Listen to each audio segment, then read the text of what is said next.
When it comes to lying in an interrogation, hindsight makes everything clearer. Once you know a person is lying, every pause, every change in their story, and every detail that doesn't fit becomes obvious. What first seemed normal now looks suspicious. The truth is usually simple. Honest people tell their story the same way without needing to adjust, but lies require work. They need constant fixing, and the more someone tries to hide, the more mistakes they make. Of course, not every strange behavior means someone is lying. Stress and fear can make even innocent people look deceptive. But when you step back and look closely, lies almost always leave a trail. This is 60-year-old Barbara Burns, who you will soon see inside the St. Petersburg Police Department, sitting across from detectives in the interrogation room. Her sister was 58-year-old Debbie Burns. What unfolded inside their mobile home in August of 2004 would leave investigators shocked, and the community stunned by the grim discovery that followed. Barbara at first appeared calm and guarded when detectives began to question her. But as the interview progressed, her answers left behind more questions than clarity, and her demeanor revealed subtle cracks under the pressure. What you are about to see is the full interrogation of Barbara Burns, footage that captures the tense exchange between detectives searching for the truth and a woman confronted with the darkest moment of her life. Okay. And what state were you born in? Washington, D.C. Okay. And where are you currently living at? I'm living in a shelter on Virginia Beach. And you said you worked at 7-Eleven for 6 to 7 months? Mm-hmm. When do you think you started working at 7-Eleven? Either at the end of October or the beginning of November, I'm not sure. Of Last year. 2004? Mm-hmm. Okay, perfect. Prior to arriving here in Virginia, where did you come from? I came from California. Start with me when you were born in Washington, D.C., as we discussed in the car. Mm-hmm. You were in Washington, D.C. Do you know, does your parents work there? What? Well, my mom and dad, they died well, my dad worked for the Washington Post, and my mom worked in a restaurant. Okay. But they're both dead now. They're both deceased.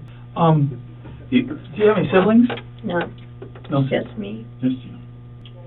Okay. Are you any kind of disability? No. No disability. Never been diagnosed? No. You receive Social Security for any reason? No. During the interrogation, the investigator asked Barbara a direct and simple question about whether she had any siblings. Barbara's answer was clear. No, I'm an only child. At first glance, this moment might seem ordinary, but in reality, it is highly revealing. Barbara does, in fact, have a sister, Debbie, who is the victim in this very case. Denying the existence of a sibling in such a basic question cannot be dismissed as a mere slip. Rather, it is a strong indicator of a deliberate attempt to distance herself from the core of the crime. For investigators, this type of lie about an obvious detail is a major red flag, as it shows the suspect's willingness to manipulate even the simplest truths. After nearly 25 minutes of routine questions about her daily life, the investigator finally arrives at a simple and direct question. We've been in here for 30 minutes, you think? You haven't even asked us why we're here. Why do you think we're here talking to you? I don't know. I have no idea. Okay. Are you, as we're sitting here talking, are you remembering more things? Are you a forgetful person? Or are I'm you very forgetful. Okay, so it's not like you're trying not to tell me the truth. Right. Mm-hmm. I'm very forgetful. Okay. Is it possible that you would forget that you have relatives? No. No? You would know if you had relatives, right? Mm-hmm. I would. Okay. And you've never purchased any property in your life? No. Okay. Here's a problem I'm having. As I'm looking through, do you know what an auto track is? No. Okay. Auto track is just a compilation of public records. Okay. And you're Barbara A. Burns, and you're born 6/4/1951. It's showing that you actually own the residence. I am? Mm-hmm. That's new to me. That's new to you? In the following minutes, Barbara says she received an inheritance after her mother's death, but she contradicts herself when stating the amount. At first, she claims it might have been $100,000, then she backtracks and insists it was $50,000. The investigator presses her, pointing out that the difference is far too great, yet Barbara remains hesitant and imprecise. She mentions spending the money on clothes, a car, and housing without having anything to prove where the sum actually went. After that, the conversation shifts to the houses she had lived in, including one she purchased under her name in 2001, a detail the investigator surprises her with after she appeared unsure about it. Finally, the investigator links the contradiction in the inheritance amount to the possibility that someone else shared it with her, leading him to ask her directly whether she had any siblings. And siblings. Do you have any siblings? No. You know what a sibling is? Yeah, brother and sister. Okay, I'm Yeah, I know. sometimes I use I know. words. Okay, so you have no brothers or sisters, because here's what happened. When you said 100,000 and you got 50,000, that would indicate to me that somebody else got the other 50. Mhm. You know, they're split two Yeah. ways, and if I'm Right. talking to you, there might be a sibling. Yeah. No siblings. No siblings. Okay. You know Wayne Serafini? No. Okay, because that's who you purchased the house from, to Barbara A. Burns. I got it right here. Mhm. $82,400. Really? Uh-huh. Wow. You're not going to believe what date the contract was on. What? 10/24 of 2001. 2001. Mm-hmm. Wow. Which, if we look at your timeline, Mm-hmm. that was the time you said you quit Lowe's and moved to California. Right. That's weird. Yeah, it is. But I don't, like I said, I only stay there for like a week. Did you give somebody $82,000? You would know that, right? Yeah, I would know that. Okay. And Fidelity National Title, that sounds familiar to you? Similar. I don't know. I heard of it. Okay, that's the people who did the closing. Oh, really? Yeah. And when you go to the closing, you have to present your, your Right, driver's yeah. license. Do you have any other identification other than a driver's license? Mhm. No? Do you have a passport? Yeah, I have a passport. Okay, that'd be enough. It's at the center. Is that the center? Okay. Where have you been? Yeah, on your passport. Why do you have a passport? Where? What's on it? I'm sorry. I ask you. I do it all the time. Why do you have a passport? Well, just in case, if I lost my driver's license or something. That's it. When did you get a passport? It's going to be expired. So I would say about 5 years ago. Okay. Have you ever gone anywhere on your passport? Just to Australia. Did you just say just to Australia? Just. That's awesome. Tell me about Australia. It's nice. Was that before or after the inheritance? It was after the inheritance. Now, here's something, and I don't know if you have no photographs of any of this? No. I mean, Australia's a beautiful country. I know, but I don't like to keep pictures. At this stage of the interrogation, the investigator neither interrupts nor directly confronts the lie, but instead allows Barbara to continue speaking, fully aware that she is lying. Here, the investigator is applying a well-known technique that relies on letting the suspect expose herself rather than pushing her straight into a confession. The goal is not to stop her from lying, but rather to encourage it, because the more she lies, the clearer the contradictions become, giving the investigator stronger leverage when it comes time to confront her with the evidence. All right. Now, we've been sitting here for a little bit. Anything thinking about this 5074 Yellow Pine? No. How it could be owned by you? No, I don't understand that. Okay. Have you ever had power in your name? Power? Do you know what that means? One time. Electric power? Yes. Yeah, One one time? time. Where at? Probably in Gravilla. Yep.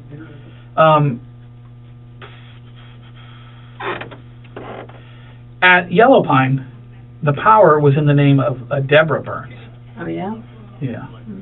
Do you know a Deborah Burns? No. Like I said, I only know Cindy.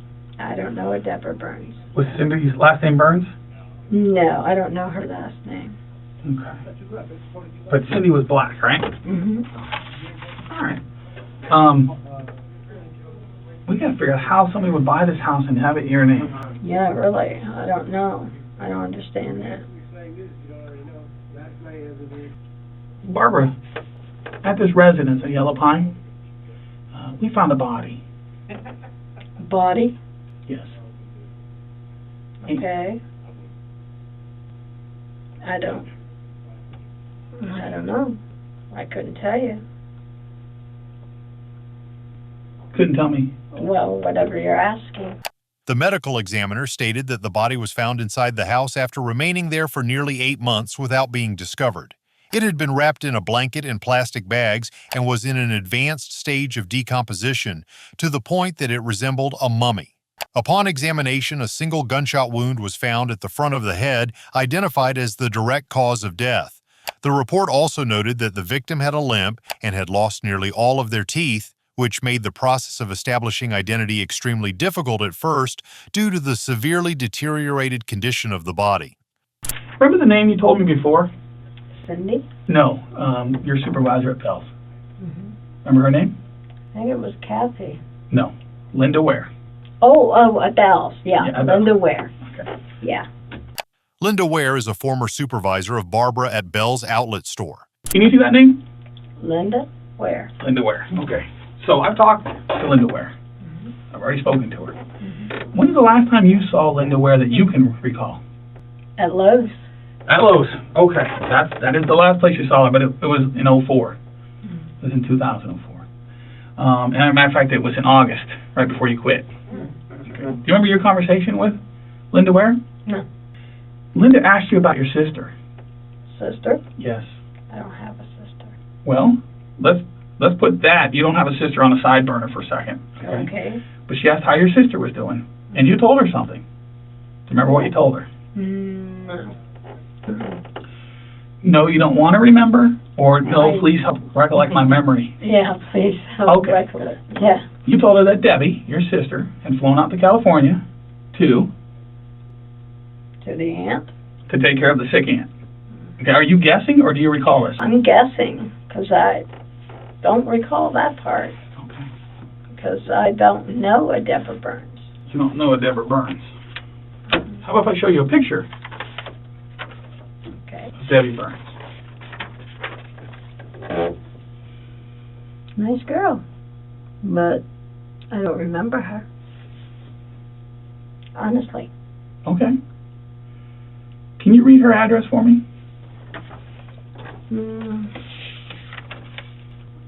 I think it says. Do you remember that address? I remembered it. Okay. Hmm. You said nice girl. Why'd you say that? Oh, she looks cute. The investigator's purpose in placing the sister's photo in front of Barbara was to test her psychological reaction. Normally, when someone is confronted with the picture of a missing or murdered relative, their silence breaks. They show signs of grief or distress and may even try to avoid looking at the image. But Barbara was different. She stared at the photo with cold detachment, as if she were looking at the face of a stranger who had nothing to do with her. Why would Linda Ware tell me that you have a sister? I don't know.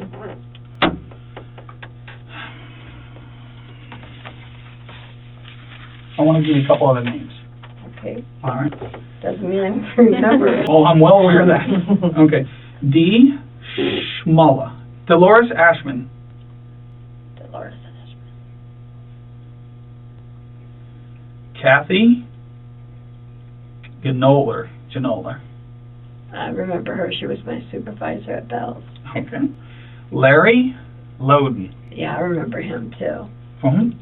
At Bell's outlet. Okay. Marge. Yeah, I remember her. She Remember? worked at Bell's. She worked at Bell's. Okay. So all those people you do know. Do any of those people have a problem with you? No. They're not enemies. No. Okay. I talked to all those people, and they said, we know Barbara well. And they all told me that you have a sister, Debbie. Matter of fact, most of them had met Debbie. What do you think about that? I don't know. Okay. I'm going to show you a packet of paper, and the reason I'm not talking to you like, but it's on an audio tape. Okay. Okay. I want you to look at this paper and tell me what it is. What Okay. it is. Well, it's my first name, middle name, and last name. Okay. My social security number. Okay. And there's some other numbers I can't see. You don't remember what that's from? No, I don't. Let me answer this. Did you ever apply to be a taxi cab driver? Oh, okay. Okay, what? Yeah, I did. What is that? Is that an application for a taxi driver? I'm asking you, is it? I guess. Okay, well, that's what it is. That's where I got it from. Do you remember where you applied at? No. I don't remember. Maybe at St. Petersburg? St. Petersburg. Right. Okay. When you did that packet, did you notice anything in there missing? Remember anything else that you had to do to get your application? Fingerprints, I think? Fingerprints. Very good. That's of course not what's in there. Is your fingerprint card. So they did take your fingerprints. When you stayed at Yellow Pine, okay, do you remember using air fresheners there? Maybe, I don't know. Maybe. For sure. We're going to have to think about it a little bit longer then. It might have. You might used have. some. Yeah. What for? Just use air freshener instead of opening the windows. Okay. Barbara, around the dead body were air fresheners. Really? Yes, ma'am. Mm. Now, whose fingerprints do you think were on the air fresheners? Probably mine, but I don't remember putting it in the bedroom, only in the kitchen. There was a can in the kitchen. That was spray. Mm-hmm. That was an air freshener spray. Mm-hmm. And your fingerprints were on that. You're absolutely correct. But around this body were air fresheners, including a plug-in one that goes into the outlet. Really? Yes. Mm. At this moment in the interrogation, the investigator does not try to confront Barbara with a direct accusation. Instead, he employs a strategy that is quieter yet far more dangerous. He begins by asking questions that seem routine, but in reality, he is not seeking answers as much as he is looking for small contradictions that will build up over time. Physical evidence now becomes part of the dialogue. Fingerprints, documents, even items found in the house, all are used as silent weapons. Rather than telling her outright, "We know you're lying," he lays before her the very things that force her to face the truth without him having to say it directly. This method places Barbara in a state of cognitive dissonance. She tries to cling to her denials, but every piece of evidence presented clashes with her previous story. As these internal contradictions grow, the psychological pressure begins to affect her executive functions. Focus, emotional control, even her to construct coherent answers. The investigator also deliberately gives her space to deny. He knows that forcing her into a direct confession will only make her cling tighter to her defense. But by allowing her to lie or evade, every word she utters becomes another thread he can weave into a web of contradictions. Okay. Let me have that picture back. Mm-hmm. Oh, little puppy. That was her puppy. That girl, Cindy's puppy. What was the dog's name? Which one is it? I don't know the dog's name. Who's in the picture? I don't know. Looks like her. No, it doesn't. Me? Oh, it's me. It's me. That was Cindy's dog. That was Cindy's dog? Mm-hmm. What kind of dog is that? I don't know.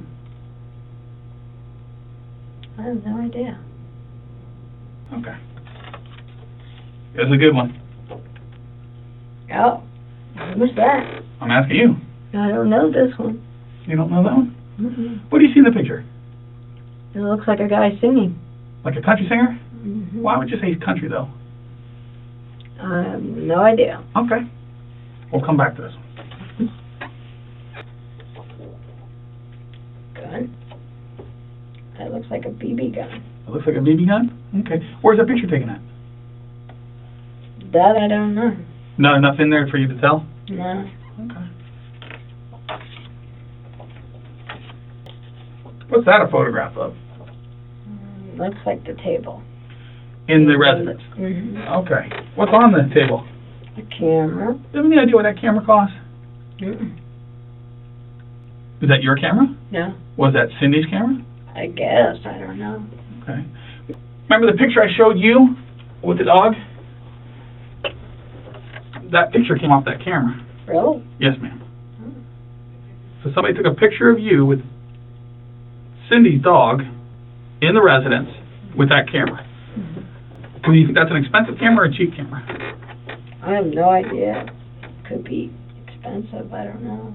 It's expensive. Okay. What's that a photograph of? Yeah, it looks like the living room, I think. What do you see in the picture?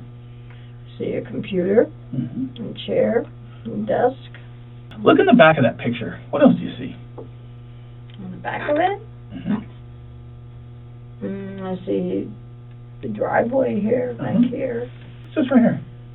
That's a cane, a walker, Whose walker? mine, for my knee. For your knee? Mm-hmm. Did anybody else use that walker?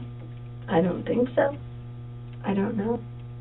The defendant resorts to one of the most common defensive strategies in criminal psychology, pretending ignorance, or what can be described as cognitive masking. This becomes evident through her excessive repetition of phrases like, "I don't know" and "I have no idea," which she uses as a psychological shield to protect herself from confessing or being drawn into details that could incriminate her. This pattern of responses suggests an unwillingness to cooperate, while at the same time revealing the presence of implicit knowledge she is attempting to conceal. Her style of answering also reflects what is known as empty responses, generic statements lacking any real content. This technique is often used in an attempt to waste interrogation time or to prevent the investigator from obtaining precise details. Yet this strategy frequently backfires, as the sheer volume of exaggerated denials makes the suspect appear less credible, especially when it concerns simple or obvious information. Barbara, focus for me. Mm-hmm. Who's Bobby Burns? I don't know. Barbara, Bobby Burns is your brother. Oh, yeah? Yes. I don't know anything about that. We've been in here for a while, haven't we? Mm-hmm. Do I do my homework? Oh, yeah. You do your homework. Okay. Barbara, do you know that Debbie gets Social Security disability checks? I guess. I don't know. Does she? She does. Guess who's been pulling the money out of her account? Me? Yes.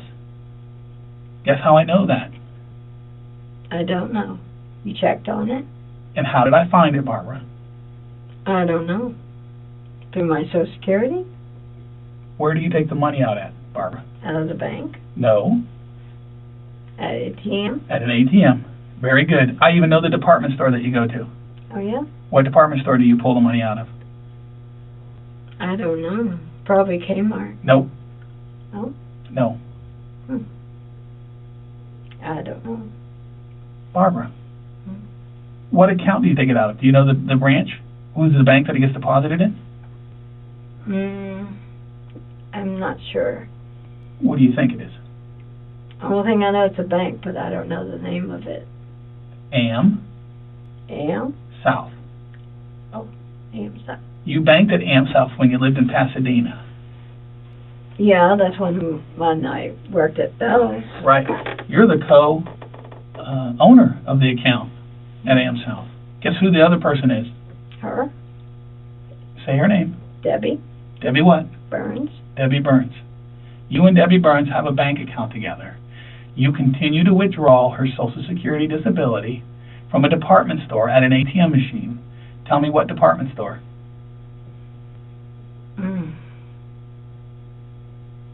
Probably Target, maybe? Take the word probably and maybe out of it and say the truth. Target? Target. Very good. I've pulled all the surveillance video. This is what I do for a living, Detective Manning and I. Okay. Barbara, it's time to start telling the truth. Take the I words am. probably and maybe and I don't remember out of this. I am telling you the truth. We need to know what happened. I don't know what happened.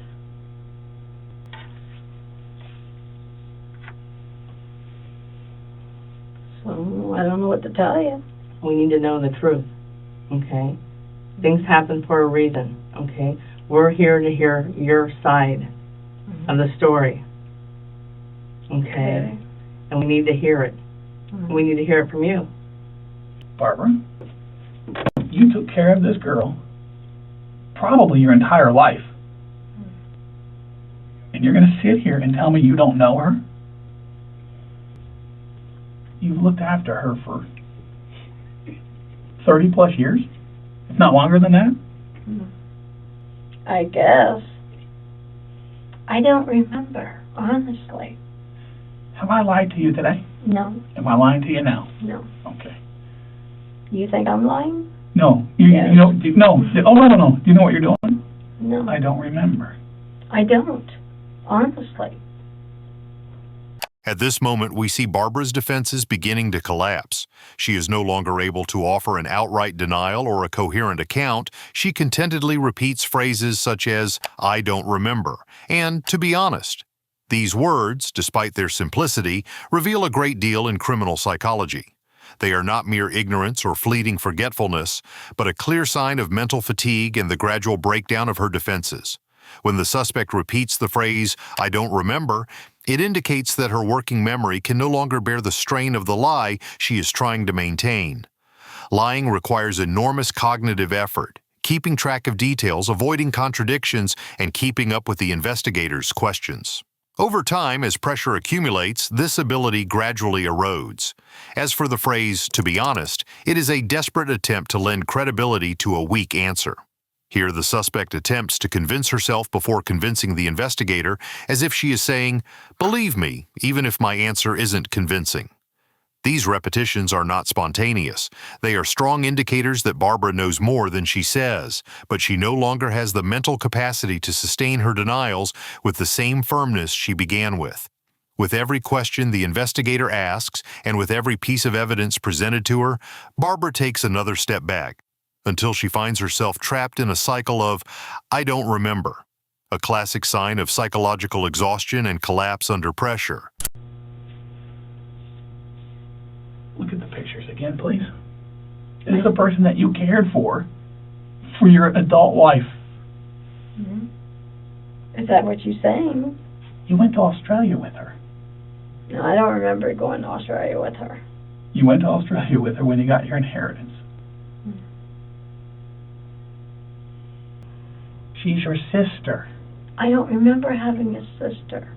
Which doesn't mean you didn't have one. You just don't remember it. Right. Barbara, what will it take for you to be honest with us? You've been doing so good, and now all of a sudden you're just going downhill. Okay? And I can tell that you want to talk to us because you're sitting here. Mm-hmm. Okay? And every time we say stuff, you're shaking your head yes. Right. Okay? So what will it take for you to come clean and tell us, admit that that's your sister? Okay? Okay. What will it take? Okay, so she's my She's sister. your sister. Okay? Okay. Very good. Very good. I'm going to cry. Okay, well, All right. and can you get tissue? Yes, it is all right, okay? I didn't do anything wrong. I'm sorry, well, I didn't hear, I'm I sorry. didn't do anything wrong. You didn't do anything wrong? Okay. Well, tell me, what do you mean by that? She is my sister. Okay, okay. Okay, but that's it. We observe here a gradual shift in Barbara's stance from complete denial to partial admission. Initially, she categorically denied having a sister. However, as the pressure persisted, her defenses began to disintegrate incrementally until she found herself compelled to acknowledge the familial relationship. She then hastened to repeat, "I didn't do anything wrong." This illustrates what is known as selective denial, in which a suspect concedes part of the truth while attempting to repudiate the most incriminating element. Well, I left. She was fine. Your left, she was fine, okay. Yeah, she was doing good. She waved to me and everything. Okay. Let's go back to when was this, what time was this that you left then? What time? Yeah, I mean, because you come and gone, okay, I would say in the morning. in the morning, and what month are we looking at here? God, I don't know. I have no idea. What month? Okay, I mean, last week, a month ago? I don't know. Okay, let's back up. Where did you wave to her at? What house was she living at that time? At Yellow Point. At Yellow Pine, okay. And you got into, how did you leave that? I just got in the van and left. You got in the van and left, okay. Where did you go when you left? I went to the bus station. Is that when you came Yeah. here then? Okay. You left the van at the bus station, Right. took a bus to Virginia? Beach. Okay, okay. Right. So that was just the most recent trip you had then? Right. Okay. And did we decide on when that was? When did you take the bus? What month was that? It was in October. October, okay. So is it safe to say that was the last time you really saw your sister then, and she Yeah. waved to you? Right. Okay. Who else was in the house when she waved to you? Cindy. She was in the house. Cindy was in But the I house. don't know her last name. Okay, okay. That, were the trailers, how long did you actually live in that trailer? Honestly? Honestly, and you're doing good, so let's not go backwards, okay? Well, let's not, okay? Well, I think about 3 or 4 years. I'm not sure. 3 or 4 years in a trailer, okay. in the trailer park, because we were there for a few days, okay? And would you say there's probably more white people there, more Asian people there, more? Probably more white. Okay. How many Asian people did you see there? Maybe about one. Okay. How many black people did you see there? I didn't see any. You didn't see any. Okay. And if we asked your neighbors the same question that I just asked you, reference to Asians, whites, blacks, She would probably say the same thing. I'm not sure. that no Asian, or maybe one Asian, Maybe but one. no blacks? No. Okay. And how many trailers do you think is in that area? Oh, gosh. A lot, right? Okay. Yeah. Our other detectives know that because we made them go to each one of them. Okay, so there is a lot, okay? And would it be safe to say that they said they've never seen a black person? I've never seen one. Okay. Then how can you tell Cindy was? Well, Cindy is black, and she was there. Why wouldn't people see her, though, and tell us that? I don't know. I have no idea. I have no idea whatsoever. I have an idea. What? I don't think there was a Cindy. So you think I'm making her up? I think maybe because Cindy was somebody safe at the beginning of our conversation, but now since you came forward and said there is a Deborah or a Debbie, okay, then maybe we don't need Cindy anymore. What do you think about that? I don't know. Well, yes, you do. Barbara, you're a very smart person, okay? I think Detective Judy agree with me. Very smart. When you say you only have a 9th grade education, you must be very street smart. Yeah, Okay. maybe. Very, okay. Very knowledgeable. Okay. And by telling you that, I think you're knowledgeable enough to know there's a Debbie that lived in your trailer and not a Cindy. The investigators no longer content themselves with asking direct questions or merely exposing Barbara's contradictions. They move to a deeper psychological play that blends severity with reassurance, the crucial element being the deliberate bolstering of her self-worth. This approach is not spontaneous, but a calculated tactic grounded in a principle well established in forensic psychology. When a suspect perceives that their self-image in the eyes of others is utterly shattered, they cling more fiercely to denial. Conversely, when they are represented as an intelligent or competent person, the probability of disclosure increases markedly because they seek to conform to that newly attributed image. The ultimate aim of this method is to precipitate the psychological collapse of denial. Had the investigators relied solely on relentless pressure, Barbara would likely have shut down even further and persisted in routine responses. By introducing reassurance and enhancing her perceived value, they offer a psychologically acceptable exit. You can tell the truth and still remain intelligent and respected in our eyes. This is what produces the breaking moment, the instant when total denial gives way to partial admission and, in subsequent sessions, to a complete breakdown. There was a girl there. Okay, then who's the girl? I don't know. Still say it's Cindy. And you're saying she's a black female. Because that's what she told me. She told you she was black? Well, she was kind of white and black, like mixed. Was there a Cindy that lived with you? Yes, there was. So we have Cindy's prints all over that house. You don't?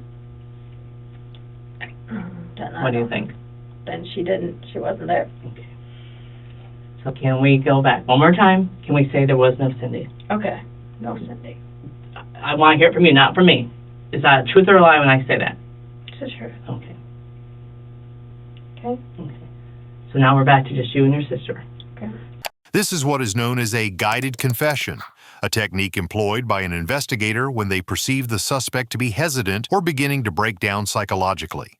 Rather than posing an open-ended question, the investigator supplies the answer ready-made and asks only that the suspect confirm or deny it. The objective of this technique is to make confession psychologically easier for the suspect. Instead of requiring the suspect to initiate a major admission on their own, a small lifeline is offered. A single word, yes, that's right, or no.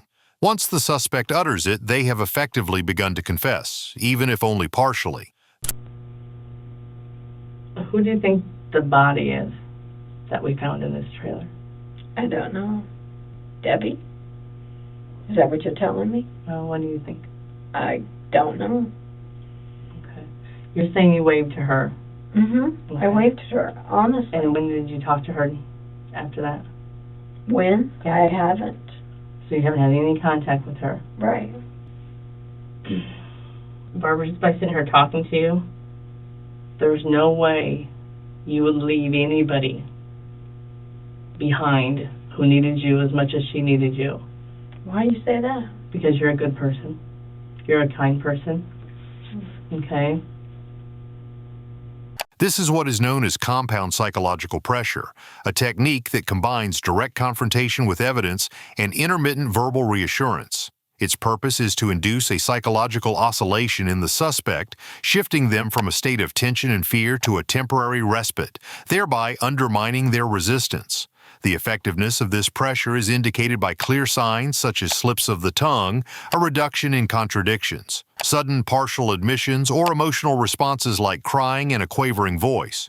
However, if the pressure is excessive or poorly calibrated, it yields short, compliant confessions lacking substantive detail, confessions that are ultimately unreliable.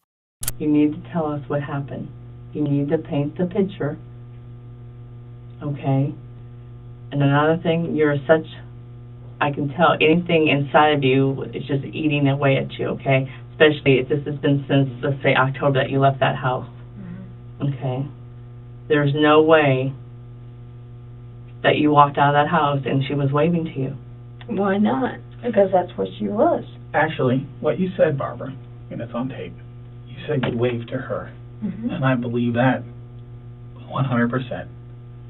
She couldn't have waved back to you. It's impossible. Physically impossible. Why? Hold on.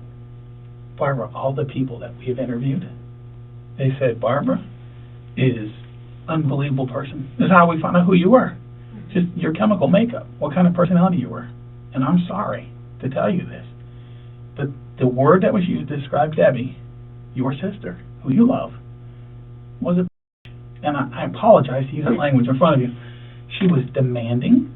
I'm not making this up. Yeah, I know. She was demanding. Okay. And they said they did not understand how you were a saint with what you put up with her. I had to be. I know. You would go out and start to have a good time at a dinner, at a birthday, and she would tell you, let's go. She was selfish, and she was rude to you. Yeah. What happened? Nothing happened. I didn't do anything. Barbara, you couldn't take it anymore. You're right. I couldn't.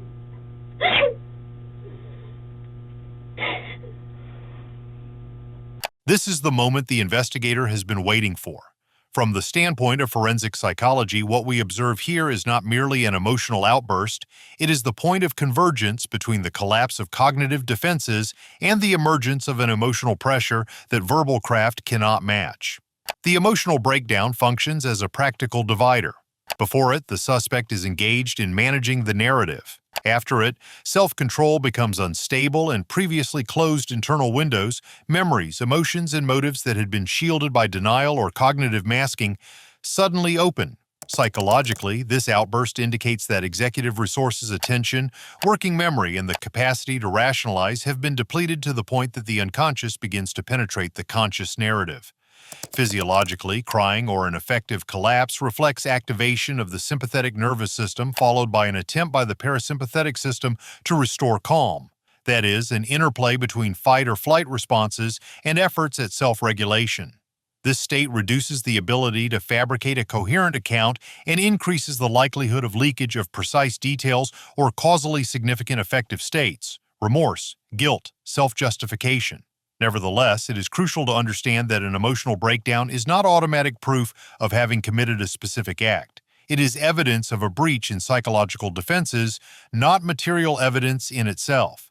Cognitively, what typically follows this moment are two possible trajectories. 1. An early first-person narrative in which the individual begins to recount events in the first person, driven by a desire to relieve psychological burden. Or 2. A reactive counter-narrative, an immediate attempt to reorganize the account to defend oneself or minimize responsibility. An experienced investigator knows that the eruption of emotion usually brings a mixture of accurate facts, distorted memories, and justificatory attempts. Therefore, it demands careful and professional handling. Make us understand, okay? We're here to hear your side of the story, okay? We took that time to come up here and talk to you. You need forgiveness. What's gonna happen to me? Barbara, tell us what happened. I can't until you tell me what's gonna happen to me. Until we know why, we know what happened. We know who, I'm not lying to you, we know who did it. You gotta tell us why you did it. Right now it looks cold. I don't know why. Did she push you and push you and push you? Yes, she did. She kept pushing. Are you sorry? Oh, yeah, definitely. Then tell us how you're sorry. I'm just sorry that I did it. I'm very sorry. I wish he was alive. Is it eating at you? Yeah. Yeah, it is. It's gonna feel better when you get it off your chest, I promise. This is your chance. We want to hear your side of the story. She was really mean to me. Okay. She kept pushing me. Okay. You know, I just couldn't take it. Okay. So what happened? So, I don't know. I can't remember. Honestly, I can't. She just kept pushing me. That's all. I thought enough was enough. Okay. So what happened? I don't know. I honestly Barbara, don't know. you're doing so good. Okay. Okay. You're doing so good. You're coming so, you've gone What's so gonna far. happen to me? Barbara, we don't know because we don't know what happened. Okay. There's so many things you know that could happen to you, but we don't know what, you know, once we know what happened, then we can tell you, okay, this is, you know, this is what happened, this is the cause, this is what's going to happen to you. Okay? We don't know. We don't know what we have here. Okay? We don't know if you just came home one night and said, you know what, I'm sick of her, and you kill her. Okay? It's just for the hell of it. You had nothing better to do that night. Okay? Or you came home so high that, or so drunk that you didn't know what you're doing. Okay? I don't want to paint that ugly picture of you because I don't think that's true. Is that true? No. And is it something that just happened like that, or is it something that just kept going and going and going to boom? It just kept going. Okay, so tell us about that. The investigator places two images before her. One revolting, a random killing motivated by boredom or an act committed under the influence of alcohol or drugs, and one understandable, the culmination of prolonged pressure and sustained humiliation that drives a person to a breaking point. This technique is termed in the literature the alternative question. It compels the accused to choose an explanation from among psychologically less culpable alternatives, thereby encouraging the adoption of a narrative that mitigates the stigma of the act. That's it. It just kept going. Okay. I just couldn't take it. Okay, so what did you do so you wouldn't have to worry about taking it anymore?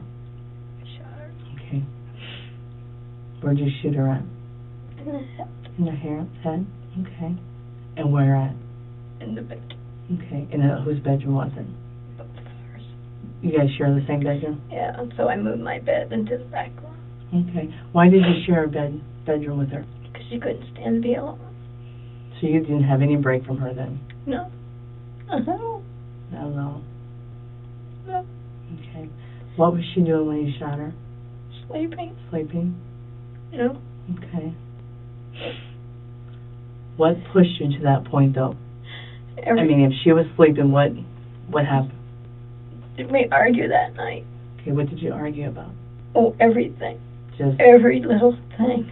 Everything. She needed pills, and I didn't have the money, and she started yelling okay. and stuff like that. She gets kind of yelling. Is she a yeller? Yeah. How about that's verbal? Does she do stuff physically? Sometimes she would hit me She would hit wherever she hit you at. in the arm, but I couldn't hit her back, Why not? because she's my sister.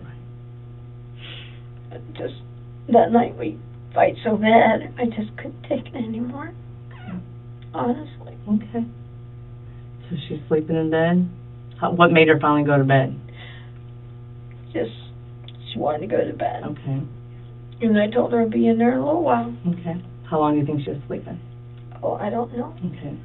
for sure. I mean, a couple minutes or? Oh, probably longer than Okay. that. Did you know she was sleeping? Mm-hmm. How did you know she was sleeping? She snores. She's okay. You know that because you sleep in the room with her. Okay. Right. So then what happened? She's in the bed snoring. Then what do you do? I just went into the bedroom and shot her. Okay. Where did you get the gun at? I bought it. Okay. Where'd you buy the gun at? I got at the name of the pawn shop. A pawn shop. Do you remember which one it was? One on Central Avenue. It's the only one I On Central? What'd you pay for it? maybe about 60 or 70 because that was for protection. For protection? Because she was afraid. Oh, so how long have you had the gun then? I had it for a couple years. Oh, okay. Okay, so you just didn't get it a few days before? Right. Okay. Yeah. Well, let's go back. Where did you keep the gun at in the house? I kept it in the drawer, What drawer? What drawer? dresser drawer. In I think the third one, I'm not sure, or the fourth one. your bedroom or Both. both of your guys' the bedroom? Okay. Yeah. Did she ever touch the gun or do anything with the gun? No. Okay. Did she know you had a gun in the house? No. No. Okay. But I kept telling her that we should get a gun, but I was afraid to tell her okay. Why would you be afraid to tell her that? because she would have got mad Okay. Why would she got mad? because she doesn't like guns. Oh, she doesn't like guns. Okay. But you felt better for protection. Yeah, for her. How many times did you shoot her? Once. Okay. She had something on her face. Yeah, that was the quilt. What color was it? It was brown, Okay. Why was it balled up like that? so she wouldn't scream. Or she might have woken up, I don't know. I'm not sure. Did you put it on her face before you shot her? After. After. You might wonder why investigators switch roles during an interrogation. It's not random. It's a deliberate psychological tactic meant to dismantle resistance. One investigator confronts and destabilizes, the other offers empathy and calm. Between tension and relief, the suspect's defenses weaken, and denial slowly turns into confession. That's what happened with Barbara Ann Burns. After repeated denials, she broke down under contradictions, admitting she'd reached her breaking point on her sister's 40th birthday. A single moment that transformed years of care and sacrifice into an irreversible tragedy. Though charged with first-degree murder, her case revealed more of a psychological collapse than a calculated act. In 2006, Barbara pleaded guilty to involuntary manslaughter, served 12 years, and was released in 2018. She is now in her 60s.